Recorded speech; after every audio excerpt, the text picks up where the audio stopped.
He just sent a serious message as Evander Kane spoke to the media about star forward Elias Pettersson heading into next season. This will have fans fired up. But not only that, we do get an update on Vancouver Canucks top prospect Jonathan Lekkeriamki as a report revealed his chances of breaking the lineup going into the season. We're going to break down all of this, the quotes from Evander Kane, exactly what he's looking forward to with the Vancouver Canucks, and this report on Jonathan Lekkeriamki. We're going to break down all this and so much more later on this episode.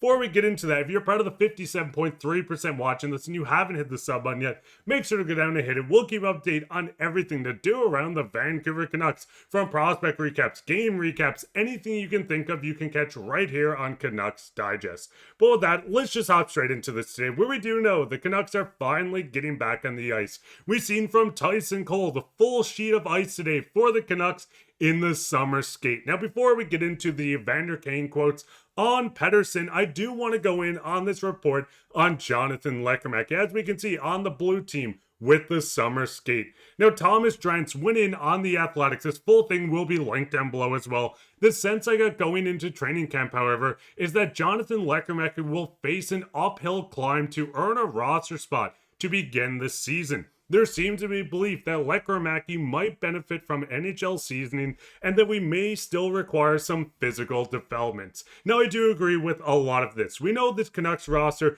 does have quite a few wingers, new wingers, returning wingers, anything in between, and getting Jonathan Lekkeriamki in is going to be difficult. Listen, if he comes in the camp looking more physically ready than ever, if he comes in and dominates the preseason, there is a option that Allvin and company make room to get him onto this team. But with Jonathan Lekkeriamki, I do agree getting him in AHL action to at least start the year is what the Canucks should do. Going into last year, having a great rookie season. 36 games played, 28 points in the AHL. Going in 16 games, scoring 7 points. Yes, he struggled a tiny bit in the playoffs, but he did score 2 goals to root the Abbotsford Canucks into, I think it was a game 4 or 5 win against Charlotte. Now with Jonathan Lekkeriamki, the biggest thing with him is when you're looking at European ice and play over there, they don't play a full 82 game season. So translating into North American ice while also still having to play more games, it's something that the young forward is going to have to get used to. Noah Strang summed it up during last season when he did get called up, that he was advertised as what we expected. He had several scoring chances and could have easily had a multi-goal night. He looked more dangerous than I expected, and I do expect Lekkeriamki to get into this lineup if an injury happens or at some point in the latter half if he continues dominating the AHL. But what is your guys' thoughts on Jonathan Lekkeriamki?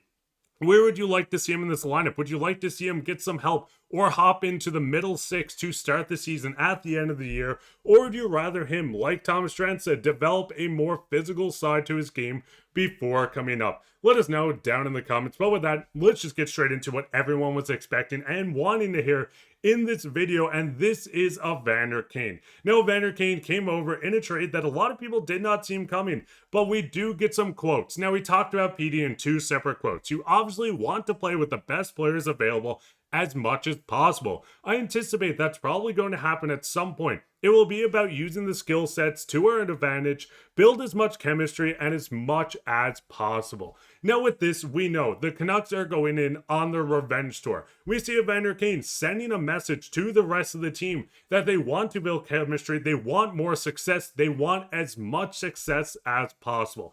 This is awesome coming from the BC native himself, Evander Kane, who had a very good playoff run with the Oilers last year. He didn't play in the regular season due to an injury, but a consistent 20 goal score, or just on the cusp of the 20 goal score, that's going to help with the Canucks, not only in the goal scoring department, but in the pestiness department. When you want someone to come in to protect a teammate, turn the tides a bit, or set someone with a short trigger off. Now, going farther into it, we know Evander Kane is your prototypical power forward. He's going to come in last year, or the year before, I should say, in the regular season.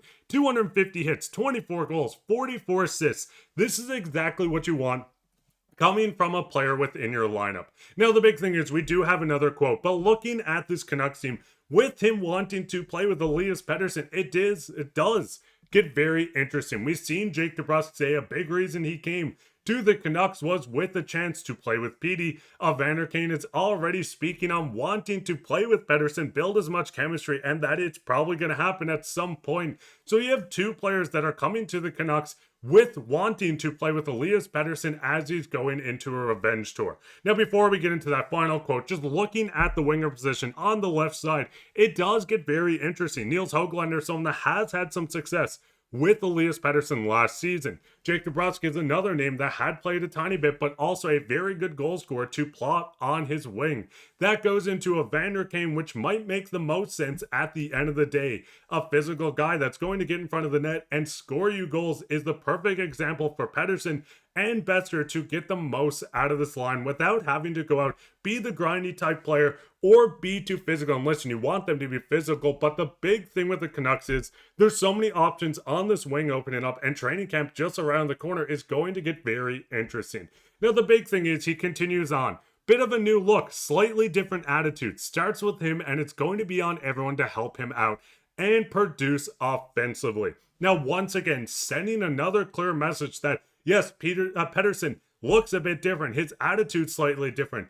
Everyone is going to help him offensively, but he needs to do this for himself. We've seen the quotes coming from Quinn Hughes just a couple of videos ago. We're talking on Pettersson. He said the exact same thing. We're going to do everything we can to help him, but at the end of the day, he needs to decide how he goes into the season. With him getting back on the ice, with his trainer going to say this is the biggest and fastest we've ever seen him, Pettersson is lining up to have a bounce back year. 15 goals, 45 points is an unacceptable season for someone getting paid $11.6 million. This is too much for a player that's playing at a second line pace. He will pick it up. We've seen the players all speak on that. They do expect him to do it, from Evander Kane all the way to Quinn Hughes. Things are getting very exciting around this Canucks team. With the wingers, the center position, we can touch on every single video, but something is going to give at some point. We know how good the defense is. You've seen the video from earlier that even a guy like Victor Mancini and Tom Willender are fighting to make it onto this lineup. Canucks fans, what do you expect out of this season? Are you expecting Pettersson to turn around this Canucks team to go on a run? Are you expecting these new additions to be enough, or do you think management still needs to go out to make more signings or trades for this team?